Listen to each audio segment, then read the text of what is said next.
Hi, everybody. I'm excited today to welcome Carol Lay, author of the book, The Big Skinny. Anyone in here make a New Year's resolution to lose weight? A few of us. So anyway, this is an appropriate book. A little background on Carol. She's from Whittier, California, earned a BFA at UCLA, and started drawing comics for Hanna-Barbera, Western Publishing, DC and Marvel Comics, and various independents. She then went on to create her own strip that appears in LA Weekly, Salon, and other publications. She's had cartoons in Entertainment Weekly, The New Yorker, The Wall Street Journal, and many other publications. And around the time that she turned 50, she got serious about fighting a lifelong weight battle, and that struggle resulted in her graphic memoir, The Big Skinny. So please welcome Carol Lay. Thank you. Hi. Well, this is my story.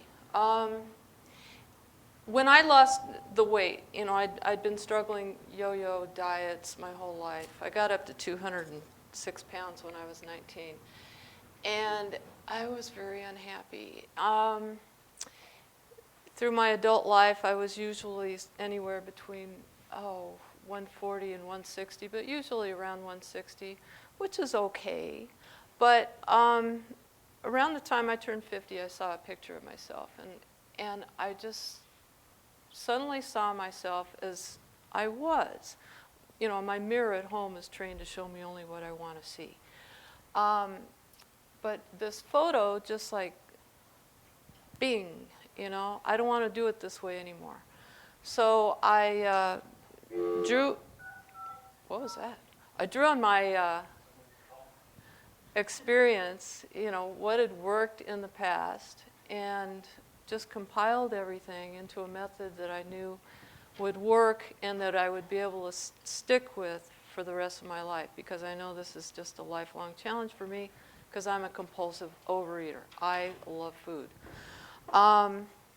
So once I succeeded in dropping the weight, it took me about 1.5 years of slowly, gently doing it. I just wanted to tell everybody how I did it. And since I'm a cartoonist, I wrote a book. And this is the cover of The Big Skinny. It came out a few weeks ago through Villard Random House. And here's a little background on what I have done in the past. For the last 18 years, I've been doing a comic strip called either Story Minute or Waylay, depending on what year it was. And I'll just go through this one for people who may not be able to see the screen so well. It's called Road Signs. She wasn't sure when she saw the first sign. She was on a lonely desert road when she saw what appeared to be an advertisement. But it didn't promote any product. It just caught her eye with a clever phrase. Down the road, she came upon another sign that advanced the theme of the first. There were more signs after that. They seemed to be telling a story.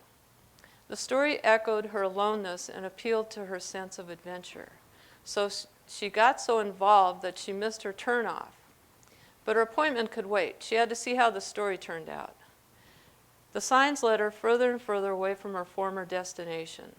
They led her up to the mountains to an isolated cabin in the woods. She knocked on the cabin's door so she could find out how the story ended. As it turned out, it was a murder mystery. One of the reasons I like this story so much is the ambiguous ending. Either she went inside and had a cup of soup with an old lady who told her the end of the story, or she ended up dead herself. So however mood you're in, you can pick an ending. I've done work for Mad Magazine. Here's a few pieces I did for the Wall Street Journal. That was a really nice gig. I was living in New York at the time. And it was a column that I would have done it for free. It was a work and family column. And it was just things that we all have to deal with every day, written by a female. And that paper is so conservative that, it was a nice breath of fresh air for that market. That looks a little washed out. This is a piece I did for Worth magazine. I had a steady gig with them. Virtual reality as a supplement to artistic office design could at first be afforded only by the wealthy. And in the second panel, there's a man in a cave atmosphere. They spent millions customizing visual environments to suit the individual tastes of clients and partners. But as the technology spread, any rube in a cube could offer illusions of vast panoramas and lush appointments.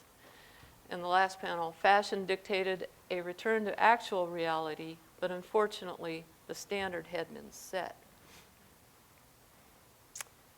And this is a piece I did for the New Yorker. That was a lot of fun. At first they had, almost every cartoonist in town going out and doing a different piece of cartoon journalism every week, sending them to an event, and then we'd do a, two-tiered comic on it that ran in the Talk of the Town section. At one point, they got tired of rotating so many cartoonists and narrowed it down to 4. I was one of those 4, so I got to do, 8 or 9 of these things before they killed the section.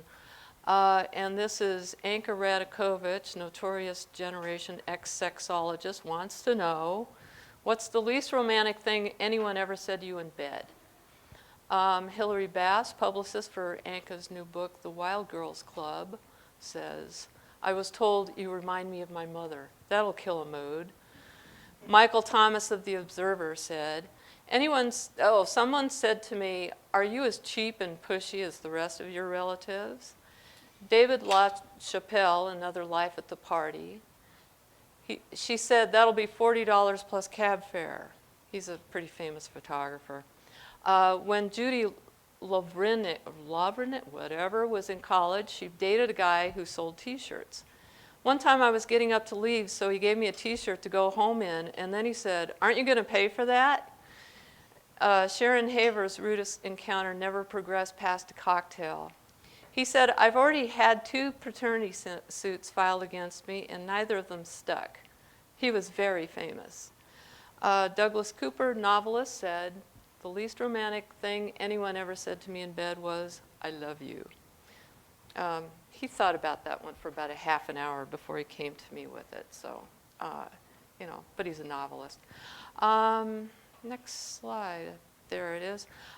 Here's a painted cover I did for an underground comic called Viper.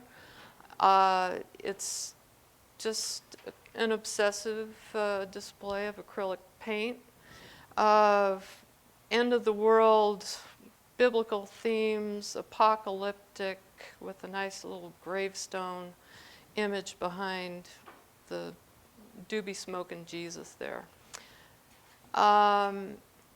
This is a painting I did, The Persistence of Cat Clocks.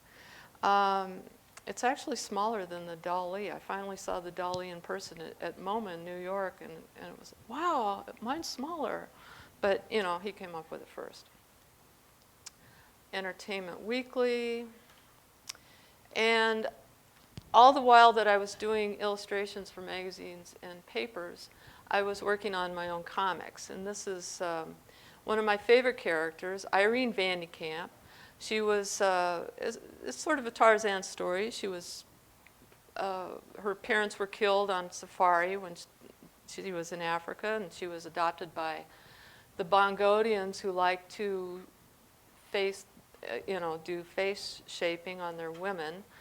It's considered very beautiful, and she grew up with that aesthetic. Problem is, she didn't fit in color-wise with her tribe, so she was ostracized that way. Some explorers discover her, and she's an heiress, and take her back to civilization, also known as Pasadena, where she doesn't fit into that tribe because of her face. So it's a parody of romance comics in that, I satirize, the typical happy ending of romance comics, but also get into issues of beauty and it's just a lot of fun. People saw this and thought I was channeling low self-esteem through this image, and they were right. Because at the time I was, mostly at the 160 pounds. And this face was just actually a metaphor for how I felt with my body. I felt like I didn't fit in. This is Los Angeles. We're judged on appearances a lot, especially for female. And I was able to work out a lot of personal issues in a fun way with this character. Here's another page of a more recent story I wrote on this for a collection that came out in 2007, and that's the cover of that book. Mark Mothersbaugh fell in love, from the band Devo, fell in love with this character when he first saw her, because she is very Devo. So he graciously, after I tackled him, wrote an introduction for the book. And now I'm going to get into The Big Skinny, which is what I'm here to talk about.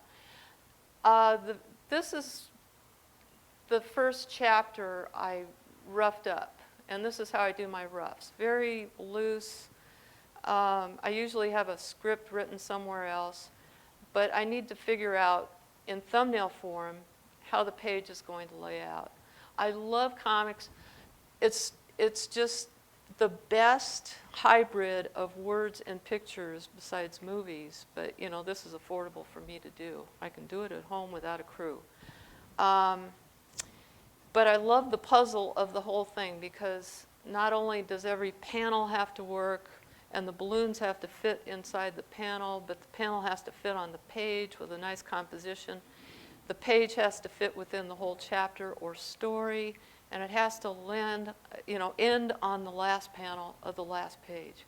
And it just appeals to my love of logic and storytelling. It's just, once I discovered comics, I was hooked. That was it.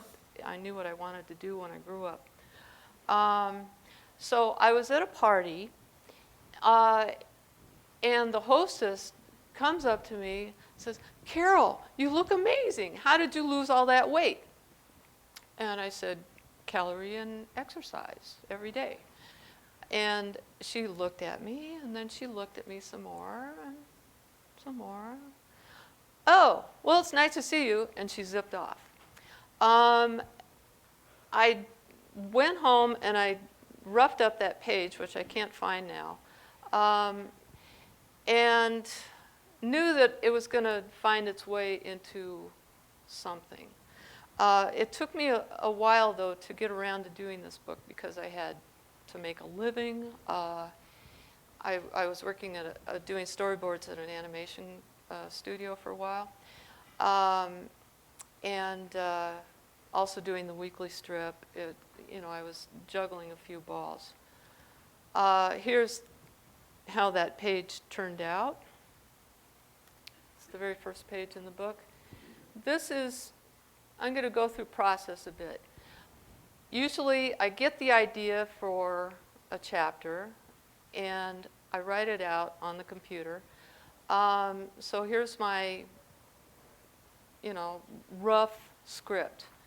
And you can see I've got loose edits. I'm changing around a few things. And then I do tiny thumbnails for myself so I can figure out how the page is going to work out.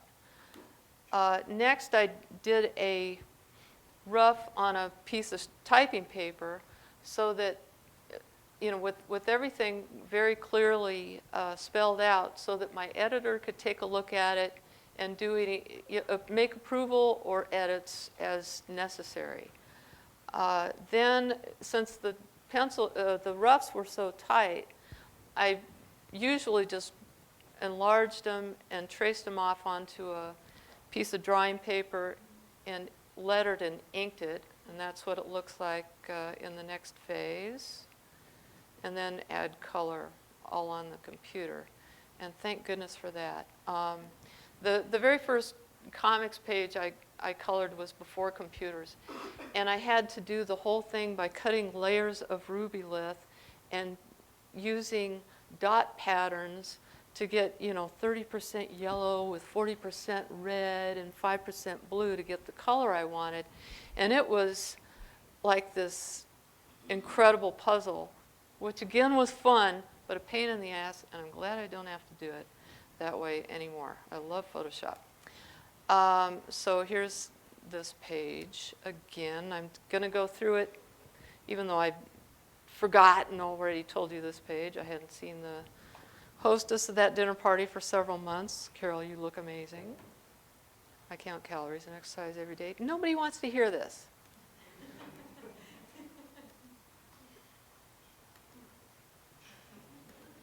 Oh, well, it's nice to see you. And off she goes. I could imagine what she wanted to hear. Liposuction, pills, strictly watermelon, bypass surgery, nothing but meat and butter, specialized tapeworms, implanted electroshock appetite suppressor, Hoodia, and aversion therapy. And all those are real. But at age 50, after being at least 30 pounds too heavy for most of my life, I realized that to manage my weight, I needed to budget my calories and walk or work out every day. Let me out already. I also made a decision to lose weight. That may not sound like much, but with that decision came diligence and honesty, two key ingredients to weight loss. Lastly, I had to lose the fear of doing the math in terms of calorie counting. I remember a talking Barbie doll the manufacturer revamped because some consumers objected when she whined, "Math is hard." Well, except for the tiny waist, pointy breasts, turned up nose, perfect hair, and high heels, that could have been me. Math is hard. But after losing 35 pounds and keeping it off for over 3 years, it's 5 years now, I no longer avoid math. In fact, addition is automatic now. 170 plus 80 plus 110, 360, no thank you. The simple fact is that a person must expend 3,500 more calories per week than he or she takes in to lose a single pound. So if a carrot is 20 calories, brisk walking for 5 minutes will deduct 25 calories and you end up ahead. Some programs make things easier for the consumer by pre-packaging meals or counting intake calories, essentially doing the arithmetic. Some offer support groups to help deal with emotional issues connected to overeating and to offer help and tips. I love that drawing. Any of these methods for reducing can work. Whatever suits the individual is what counts. In this book, I tell how I lost weight and maintained that loss by taking total responsibility for my own choices. The stories and information in these pages may help you find the courage to lose old habits and make new healthy ones. Then maybe you too can play Stump the Hostess. How did you lose all that weight? Alien abduction. Fabulous. This is the cover dummy I made up that went on the cover of my proposal. Pardon me. Pitching a book without having it totally done is not the easiest route to getting published, but I just knew that if I didn't try this thing, I would regret it. So even though I wasn't sure, I was almost positive it would work, but I wasn't sure. But I just knew I'm going to do this and let go of the results. So one of the things that is to my advantage is I can make up a cover for a book, and this was my attempt. As you can see from, did I put it here? No. But as you can see from the book in front of you, it's pretty essentially the same except for the title lettering is freer, bigger, and more eye-catching. And the color of the dress changed from pink to grab you red. So I did this mock-up using panels from the proposal and, a figure that I just slapped on there. And it ended up selling the book for me because my agent was in New York with a pile of proposals to give out to editors at the book expo. And she, gave them all out, but she was talking to Jill Schwartzman, not intending to pitch the book to her because she doesn't do health, diet type books. But Jill saw the cover peeking out of my agent's bag and said, "Oh, what's that?" Bright colors are, good little grabbers. So Betsy handed her the cover mock-up, and Jill happens to be in line with this type of diet maintenance, and also she's a fan of The Biggest Loser. So she goes, "Oh, I want to see more," and she ended up buying the book for Random House. And has also turned out to be just the best possible editor because we just see eye to eye on so many things. So I'm very glad I did that. I also did 35 pages of comics in full color and a written proposal, which, I sort of had to fake it. I bought a book on how to write the perfect book proposal, and I cribbed from here and there, and then the agent also helped me beef up the proposal so that it would make a sellable book.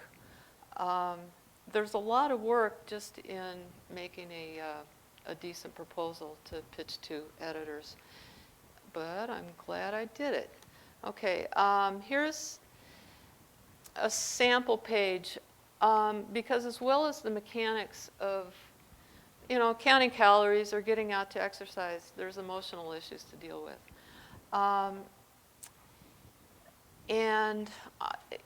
This is one. Another trigger that sends me to the fridge is boredom. No drama in my life to focus on. Well, I can eat my head off, so I feel stuffed, but then I feel guilty. Guilt is a slippery slope because it leads me to beat up on myself, and that leads to more negative thinking and low self-esteem, and then I wonder why I try at all, because I'm such a big loser. So I don't do guilt. If I indulge in something sweet or fatty, I make a pledge to do some extra exercise, or I stay out of boredom. I'm a resourceful woman who knows how to entertain myself or get busy.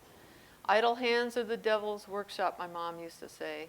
They also might be considered the devil's carbohydrate delivery system. This is one of my favorite panels. I did this strip of evolution in my weekly strip.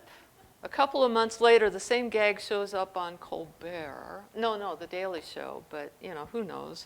But I was able to insert it into this chapter on it's called The Anthropologizer, where I talk about genetics and just how tough it is to lose weight because our bodies think, oh, we're starving, better slow down the metabolism.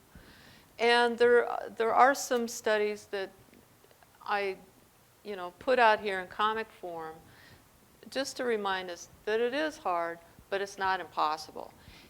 If it were easy, everybody would be model thin. So I just found that it's good for me to know what's going on. The more information, the better. Okay, flipping the switch. I made the decision to lose weight when I saw a photograph of myself with Noden the cat, the late Noden. I clearly felt that a switch was flipped. I was tired of being overweight, and I was suddenly determined to change. That silly photo got me out of denial. I was fat. I took responsibility for my part in it. Too much food and not enough exercise. Trying to manage my weight with half measures like cutting back had not worked. I knew what to do, and I started immediately. Where's that calorie guide? My weight loss wasn't rapid, but it was steady. My body's positive feedback helped me to stick with healthy decisions that eventually became healthy habits. Like I said, I took about 1.5 years to lose this weight. That was just the way I chose, because I know that when I lost it rapidly in the past, I would tend to put it on as rapidly. So I wanted to give my body a chance to adjust to lower numbers, and it seemed to work for me. I got down to 125 and have hovered around that number ever since. Also, friends started bringing me stories, which was great. You know, it's like as soon as you put something out there, I don't know if you just become more receptive to information coming in, or if people sense that, you know, you're a vampire looking for blood, but they bring it to you. This is Jane's Addiction, not her real name. So are you starting the South Beach diet soon? I'm still working up the courage.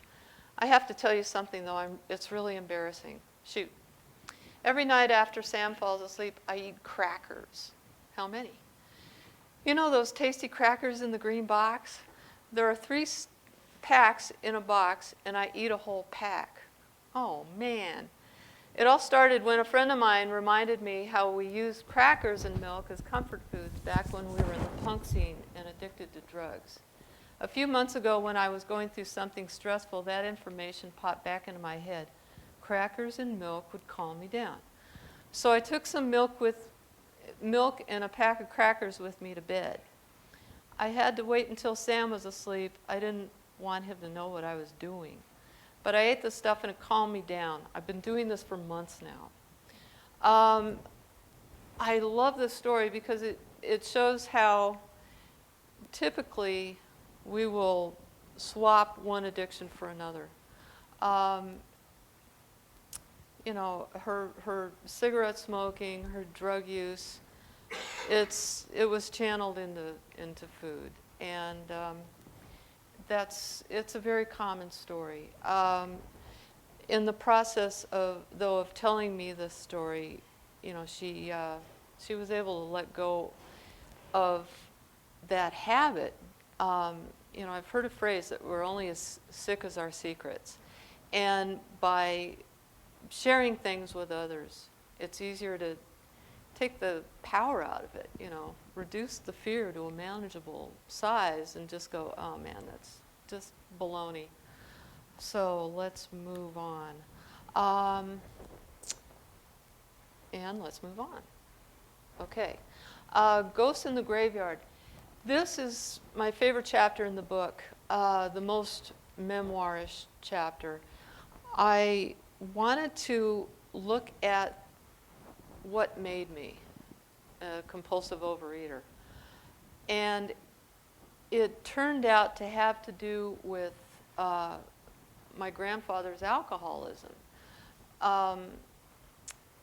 This page doesn't, you know, it's just a setup for the story, but what happened is that my grandmother took her 3 children, young children, aside, and they're living like isolated on the Central Coast near San Simeon, in the 30s.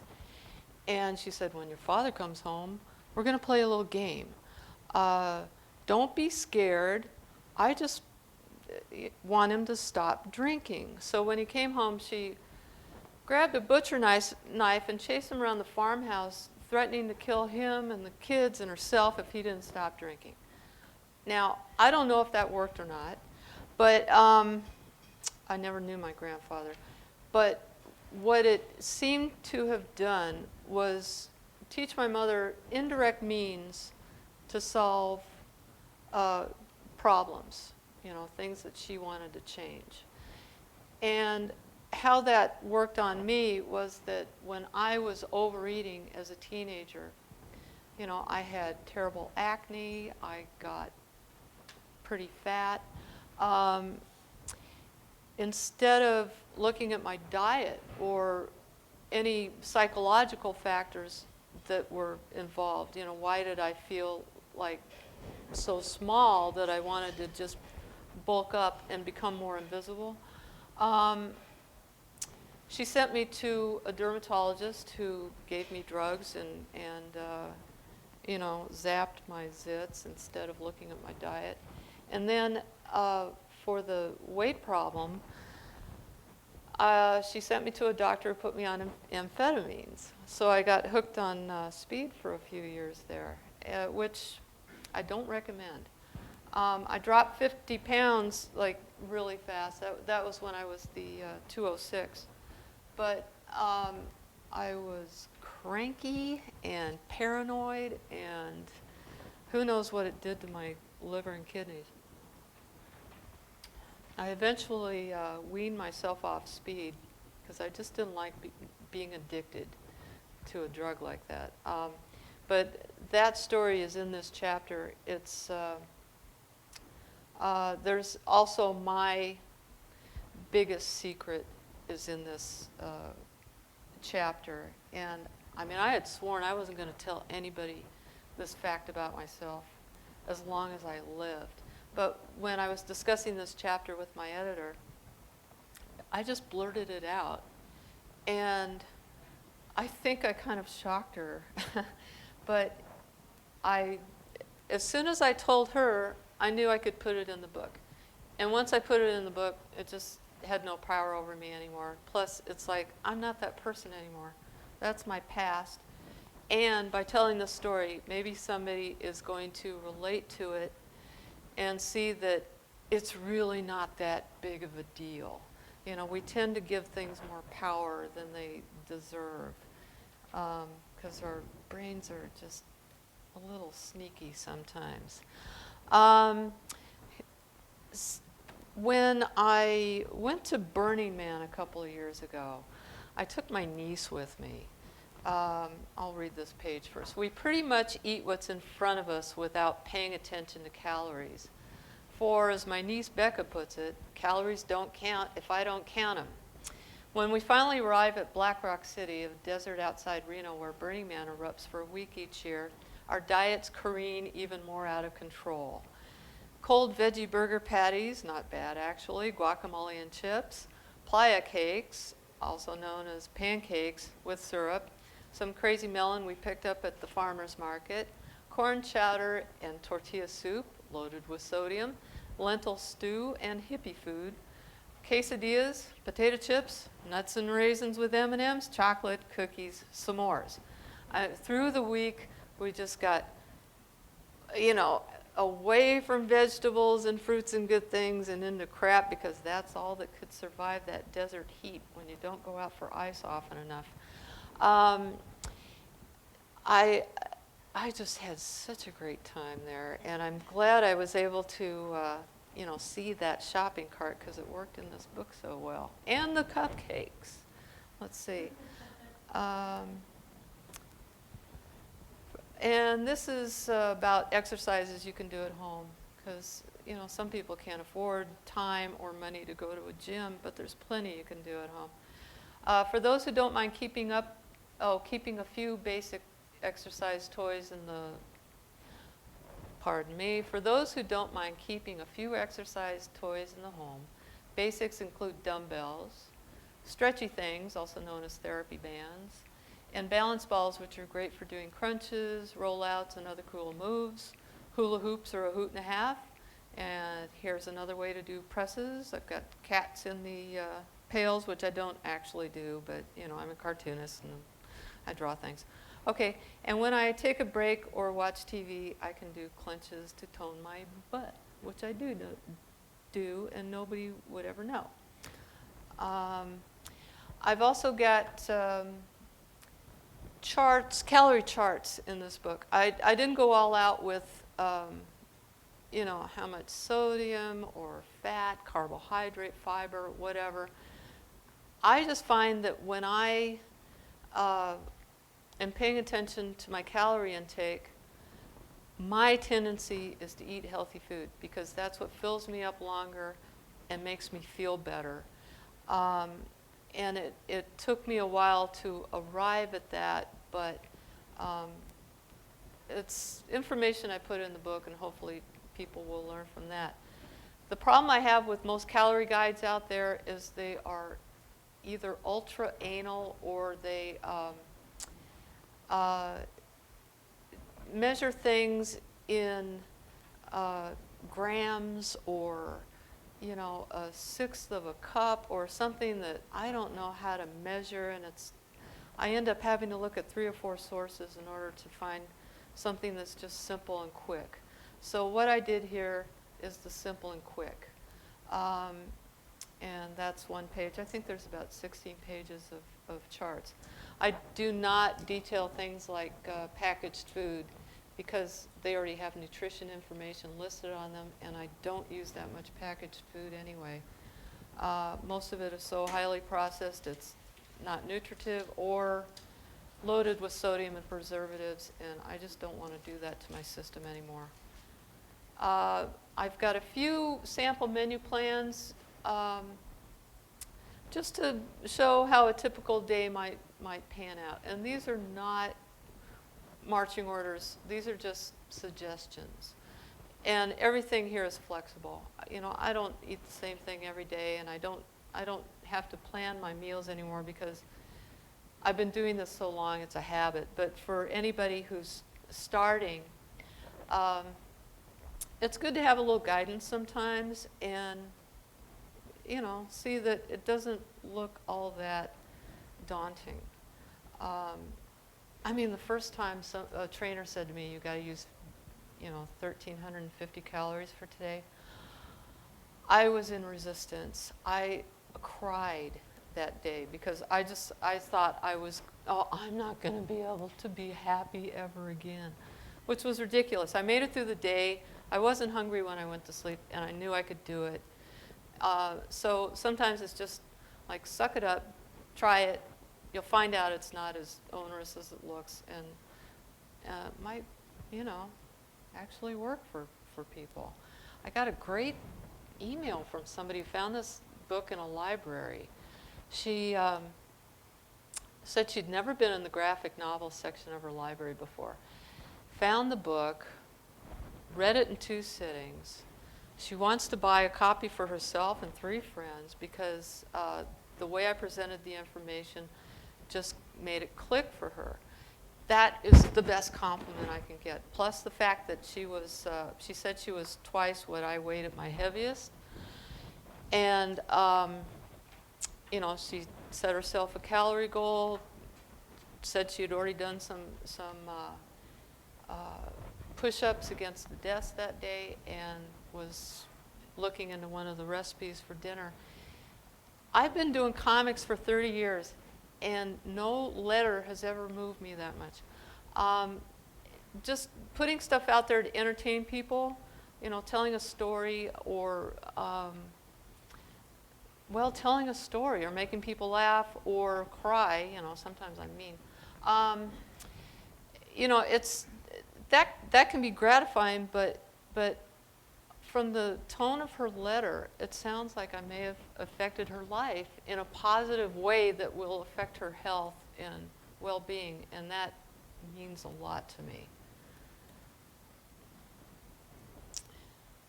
Come on, next. Okay. I think one of the things that has contributed to the obesity epidemic in the U.S. is that we've forgotten how to cook.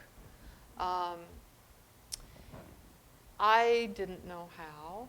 I tended to, if I decided to go on a diet, I would get, Weight Watcher meal, or, some healthy choice thing from the frozen food section. And it wouldn't work. And part of that is because they're so loaded with preservatives.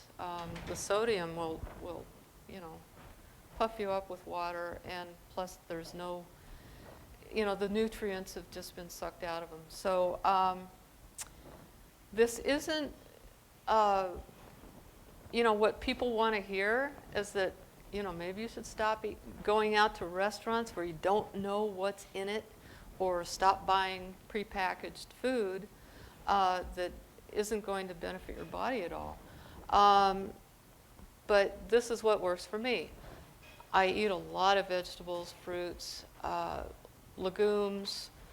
I cut way back on animal protein because studies show that it's a huge factor in cancer, heart disease, diabetes. A couple of years ago, I quit using milk, and a problem I can't talk about in public disappeared. And I just feel a lot more energetic and in control when I'm cooking my own meals. Some people, well, you don't have a house full of kids to tend with or a full-time job. And, you know, I just saw a book by Mark Bittman of, he writes The Minimalist for the New York Times, came out with a book on basic cooking, very simple, where you shop once a week. You have a very simple approach to preparing food and eating healthy. And his isn't geared toward diet, but it is geared toward healthful eating. And I would recommend that if cooking looks daunting. This chapter was the hardest for me to write because I was on my feet for 3 weeks, cooking things 2 to 3 times to make sure I got it right and it was tasted well as came out the right way. And also, recipe writing is very specific. But I'm glad I did it because now I have more skills and I'm able to improvise more when I cook myself. So, you know, there's some... Oh, I love the Mediterranean lentil and couscous salad. I could eat that every day. So you can cook up a big batch. It doesn't take that long. You know, freeze some of it or you know, feed your friends. Shrimp cocktail, easy as pie. No, it's easier than pie. Pie is hard. And then I've got very simple things. You know, the goal with my recipe section wasn't to teach you how to put peanut butter on a slice of apple, but just to, you know, point out how many calories are in a tablespoon of peanut butter and how much apple you can use for a snack that will fill you up for 160 calories that'll last you an hour and a half, let's say. And these are all suggestions. Nothing is a must-do. I was looking at Diamonds Are a Girl's Best Friend and stealing Marilyn Monroe's pink dress and trying to find this pose. And nowhere in that clip does she do that pose. So there it is. And it turned into that. And that's my book. Thank you very much for listening. Thank you. Are there any questions? Oh, come on. In the back. So I can't think of any other sort of diet/memoir comic books out. Is this unique in Yes. the genre? Yes. There are memoir/diet books, but this is the first one that is in comic book form. And I can't even think of any other graphic renditions of more experiential things. I mean, there's been a few books, like Joe Sacco has gone out to the Palestinian territories and written about the struggles there. So more of a reportage kind of treatment. Or Art Spiegelman did Mouse, very serious, books on his father's experiences in the concentration camps. Or my friend Marion Henley came out with a book recently on adopting her little boy from Russia, which she mixed in with a very moving family tale. So memoirs are picking up speed in the graphic novel sections of bookstores. This one actually scared off a lot of editors who were looking at it because it is new. It is a hybrid. What I found, though, about graphic presentation of information like this is, first, people are very visual, and they retain information more easily if they see it, a graphic with it. So this is all graphics and words. But also, if information is presented in a story context, it's also more easily digestible and retainable. So, you know, I'm just hoping that this is the best, one of the best possible means of putting it out there. It's my experience. It's not, this is what you have to do, but hopefully people will, you know, pick something up, and you don't have to do the whole Megillah, just, you know, whatever works. Yes? You mentioned how the things that work for you, figuring out what to eat made you feel better, just healthy lives and in your everyday life. Can you talk a little bit about the examples, like before when you were eating unhealthy, and then like just changes you noticed of how you felt better? Well, I have a page in there where I talk about going to the grocery store and using it as sort of a smorgasbord. Like if they had a bulk bin with the yogurt-covered peanuts in there, I would fill up a bag and then eat them as I was trolling through the store for more food. I would end up taking in probably 1,500 calories before I even, you know, got home. It was, you know, I had no sense of what nutrition was. I figured, oh, it's yogurt-covered peanuts. Peanuts are good for you. Yogurt is good for you. This is a good food. I mean, that is what I called my fattitude, which is just denial. You know, the refusal to look at reality and, you know, be accountable. So I would eat crap like that, and then maybe if I had a salad for dinner, I would think that I was doing the right thing, and then wonder why I didn't lose weight. But my diet these days is probably 10% or less animal protein, which might be egg whites or a piece of fish. Let's see, a lot of vegetables. I don't really keep track of it, but you know, I love fruit, vegetables, legumes, some whole grain products, you know, either a whole grain bread or rice cakes or whatever it is. And you know, I do because I will eat, you know, unleash me and I'm there, you know.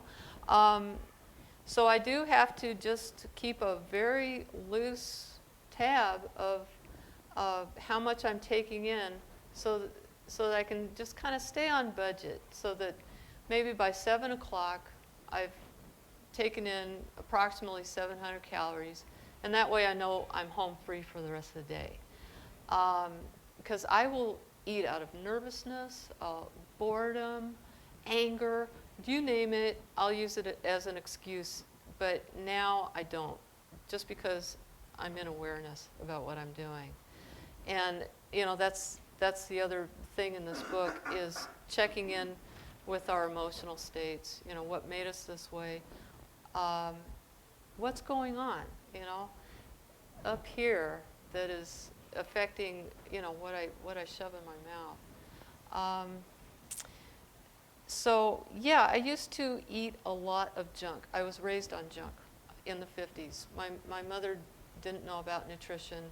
She was feeding a family of 7, and the vegetables that we ate were mostly frozen broccoli or chunks of cauliflower smothered in mayonnaise. You know, it was very Orange County, suburbia, 50s, middle class fare. I mean, I never even tried a persimmon until last year. You know, I'm still discovering new foods, and they taste great. You know, now that I've weaned myself off of sugar, I can actually taste more things. And I haven't completely eliminated sugar. I love it. But, you know, it's manageable now. I treat it like a drug, you know, and I don't want to be ruled by drugs. Yeah. I hope that answered your question. Yes? Did you find any supplements helpful? Supplements as in Yeah, what? any vitamins or any recommendations? I don't know if vitamins worked. I used vitamins while I was actively losing weight and for a while into maintenance. And lately, I just stopped using vitamins except for a B, you know, supplement because I don't eat red meat. But I just haven't noticed any difference. I think because I eat so many organic, natural foods, hopefully I'm getting the nutrients I need. I don't quite trust vitamins and supplements, but that's me. You know, I'm not a doctor, I'm not a nutritionist, so I can't really say about that. Yeah, I just wondered if you noticed anything. Well, I did notice a difference between when I was on amphetamines and not. But, you know, that was my college years. It helped me get good grades, so I can't really complain too much. Any other questions?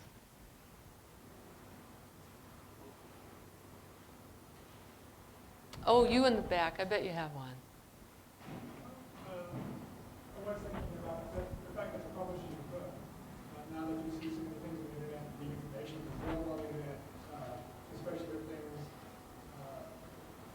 where the whole video world is kind of changing to digital in a lot of ways. Where do you see your profession kind of going? Oh, for comics and digital. That's a good question. Well, the book industry hasn't died yet. I think that, I don't know how the, what is that device that Amazon sells? The Kindle? Yeah, does it display the whole page so that you could see a comic page?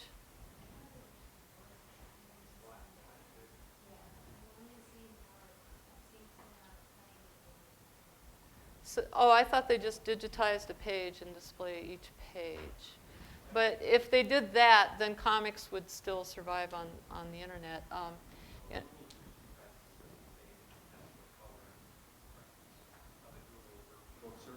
Mm-hmm. Well, comics have been around a long time, and I think they're going to stick around. I've had my strip on Salon and a couple of other websites for many years. And I know that the weekly papers that the strip has also been in have been shutting down because of budgets.